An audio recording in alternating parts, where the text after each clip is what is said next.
Good morning, and welcome to you all. It's good to see you all here today.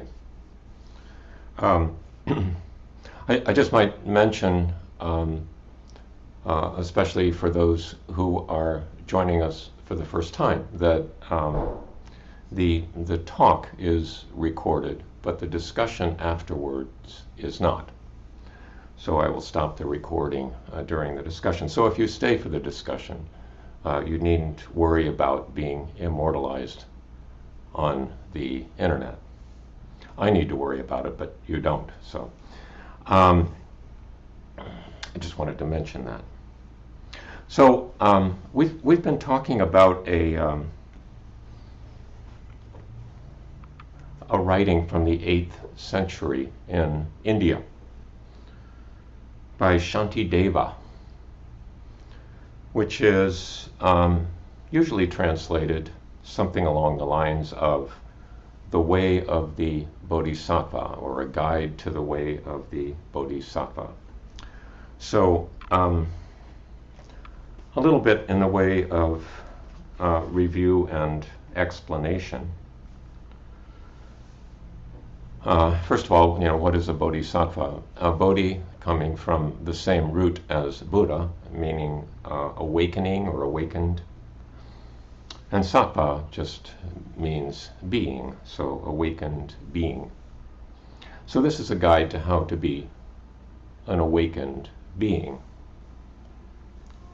Of a special sort, though, because it's important to understand the history. In the early Buddhist teachings, at least as they are often interpreted, there was an emphasis on awakening as an individual, specifically in order to deal with the problem of human suffering, the all-pervasive human suffering. And as years passed, as the teachings evolved, as Buddhism changed, there was more and more emphasis on service, more and more emphasis on helping out others so that we can all be relieved of human suffering.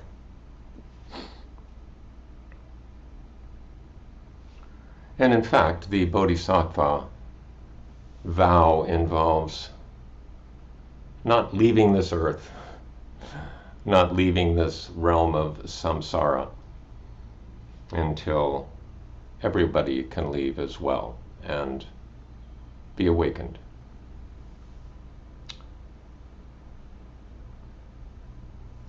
So the emphasis of this book, at least initially, of this writing of Shantideva, is on bodhicitta.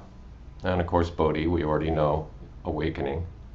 Citta being mind, is the usual translation, or heart-mind, or aspiration, or spirit.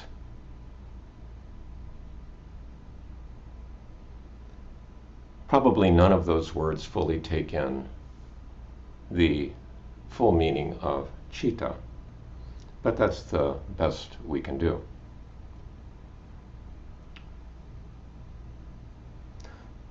Basically, bodhicitta is that glimmer that arises from time to time when there is the desire, the aspiration, the impulse to take a larger view, to be of service, and to set aside the world of possessiveness and self-protection.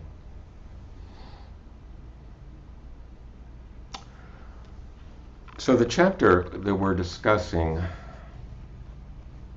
today, chapter 3, all of the text is arranged in the form of a verse. Of course, it doesn't sound as poetic in English as it does in the original Sanskrit, but there are these 4-line verses, one right after another. And the title of this chapter, this set of verses, is Taking Hold of Bodhisattva. Taking hold, of bodhicitta. Taking hold of bodhicitta. It can also be translated as adopting the spirit of awakening. Other translations are full acceptance of the awakening mind, or adopting the awakening mind. Thinking about this and looking at the text and reading it multiple times, I think maybe another translation could be embracing bodhicitta, because there's a certain warmth about this, which I think you'll feel as we go through the passages. I'm not going to read the whole chapter, of course. I'll read some selections just to give you a flavor. And so I join my hands and pray, the Buddhas who reside in every quarter, kindle now the Dharma light for those who grope bewildered in the dark of pain. Kindle now the Dharma's light for those who grope bewildered in the dark of pain. The Dharma, a word which it can refer to the Buddha's teaching specifically, but it also refers to just the ordering principle of the universe, reality.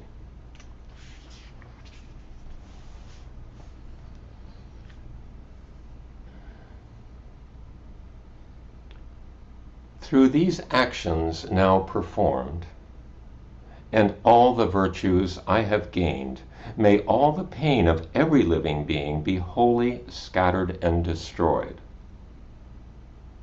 For all those ailing in the world, until their every sickness has been healed, may I myself become for them the doctor, nurse, the medicine itself. Raining down a flood of food and drink, may I dispel the ills of thirst and famine, and in the eons marked by scarcity and want, may I myself appear as drink and sustenance. For sentient beings poor and destitute, may I become a treasure ever plentiful, and lie before them closely in their reach, a varied source of all that they might need. My body thus, and all my goods besides, and all my merits gained and to be gained, I give them all and do not count the cost, to bring about the benefit of beings. So, at the time that Shantideva wrote this, he was among a large group of monastics, of monks. There may have been nuns, I'm not sure, at Nalanda University in northern India. So when he talks about giving up all of his earthly goods, he's being fairly literal in that sense. For lay people, this could present a problem. Although if possessions are viewed not so much as possessions, private property, but as resources that are loaned from the universe to be used with some care in a manner to be of benefit to oneself and others, then that spirit of non-possessiveness can apply to lay people as well.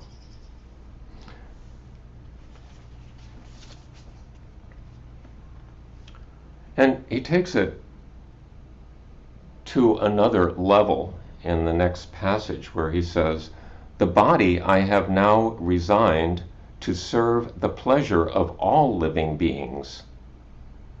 Let them ever kill, despise, and beat me, using it according to their wish. And though they treat it like a toy, or make of it the butt of every mockery, my body has been given up to them. Why should I make so much of it?"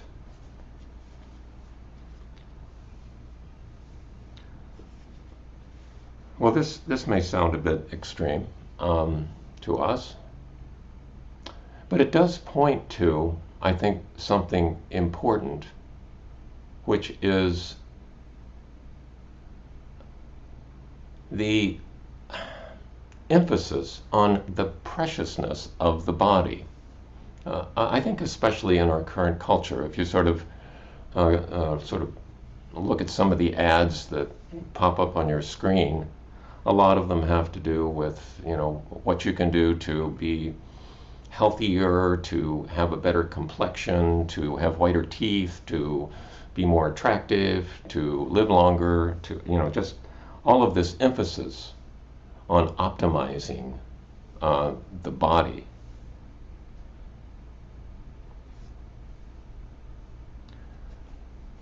But I come to, reading this passage, it brought to mind a story by another Buddhist teacher, more contemporary, Ajahn Chah, in Thailand.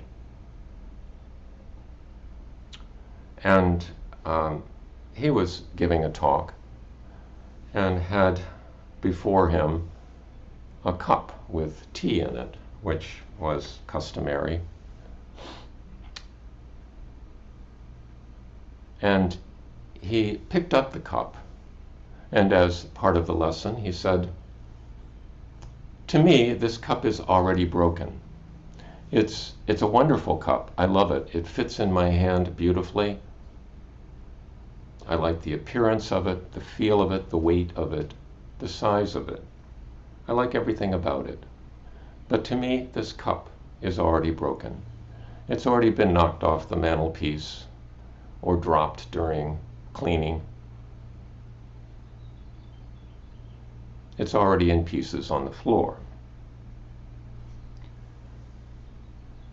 And in some measure, I think we can benefit from thinking that same way about this body. The body is wonderful. It can enable us to do many things, to have many experiences, to love, to experience joy. But in some sense, it's already broken. In some sense, old age, sickness, and death has already taken place because of its inevitability. In some sense, we're already dead. So this body, again on loan from the universe, can be used, can be taken care of,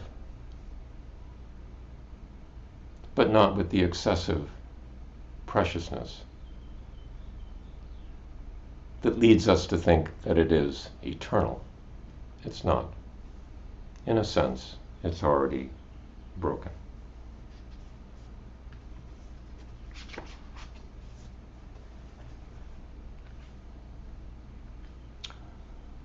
Just as the Buddhas of the past have brought forth the awakened mind, and in the precepts of the Bodhisattvas, step by step, abode and trained, likewise, for the benefit of beings, I will bring to birth the awakened mind, and in those precepts, step by step, I will abide and train myself.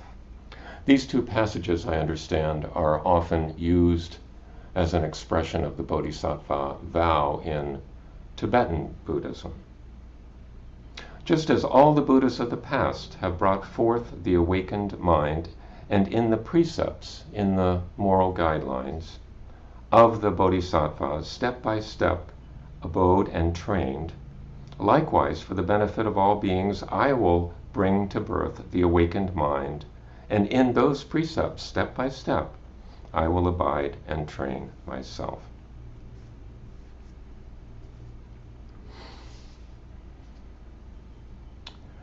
And then the last part of the chapter goes into kind of a, well, it's kind of like an incantation without magic, or a invocation without a deity. You might call it a kind of prayer. And it's introduced in this way. For those who thus, with clear intelligence, take hold of the awakened mind with bright and lucid joy, that they may now increase what they have gained, should lift their hearts with praises such as these. So I think Shantideva, in some sense, is trying to give us instruction in how to take those glimmers of aspiration for awakening, for service, for compassion, and treasure them, nurture them, encourage them to grow.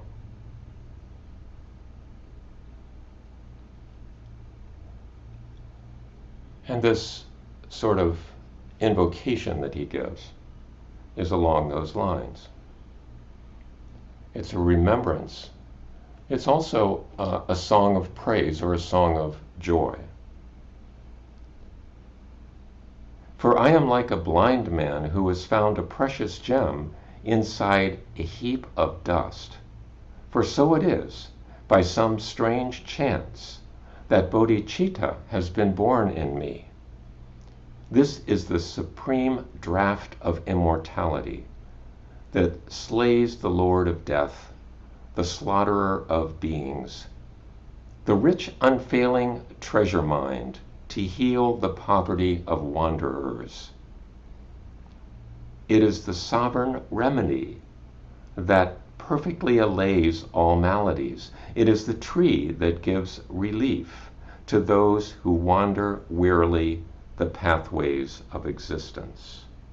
Living beings, wayfarers upon life's paths, who wish to taste the riches of contentment, here before you is the supreme bliss.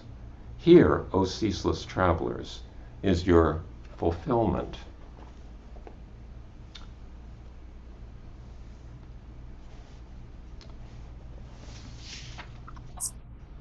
Well, recently, Carol and I watched a movie, and it was entitled Perfect Days. It was an unusual movie. There was very little dialogue, hardly any action in the movie, a lot of skillful camera work, but the storyline was, in a way, kind of simple. The movie was inspired by a project in Tokyo to have world-famous architects design public toilets in a part of Tokyo that's commonly visited, with parks and that sort of thing.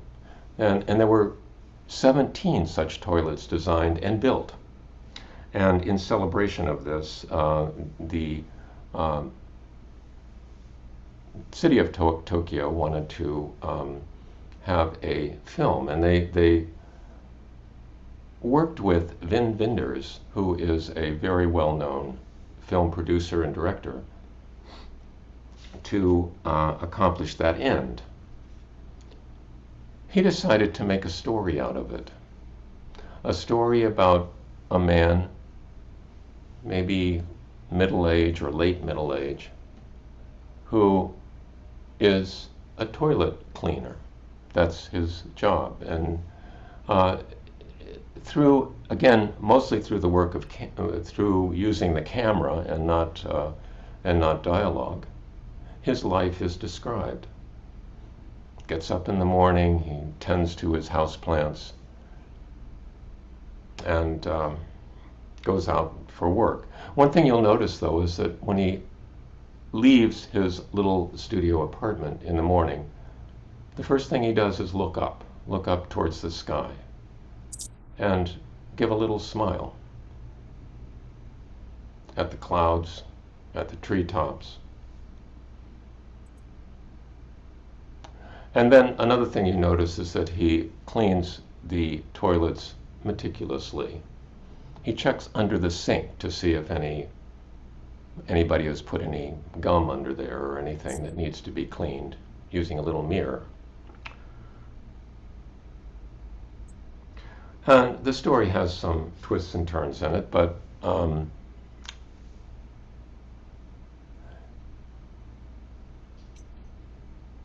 the essential feature for me is just the simplicity of his life. He, after work, goes to his favorite little cafe and has dinner, goes home, reads a book, and goes to bed. Perfect days. Along the way, though, during his day, you notice, again, due to the camera work, what he is noticing. He notices a lot. And also, he looks for opportunities for little acts of kindness during the course of the day. Not only for people, but for plants.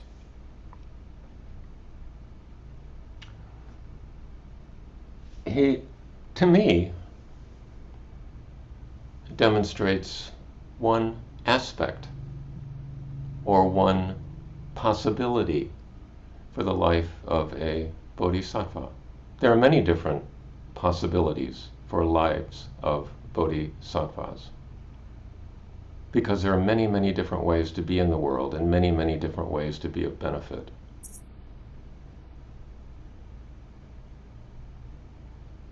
And each of us has some way to actualize as a bodhisattva.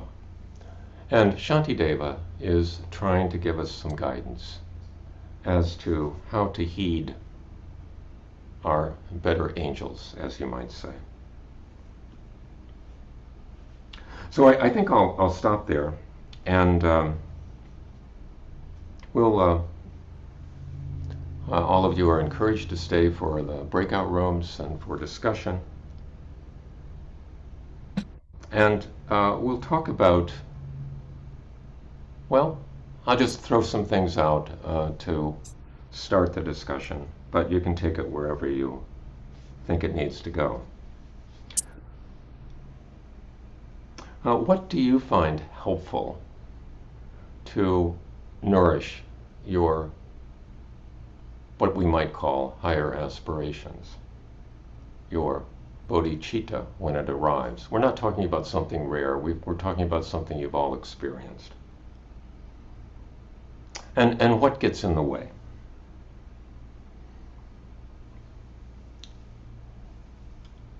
I think I'll stop with that. Thank you so much for being here. And we'll go into breakout rooms and then come back in a few minutes for discussion together.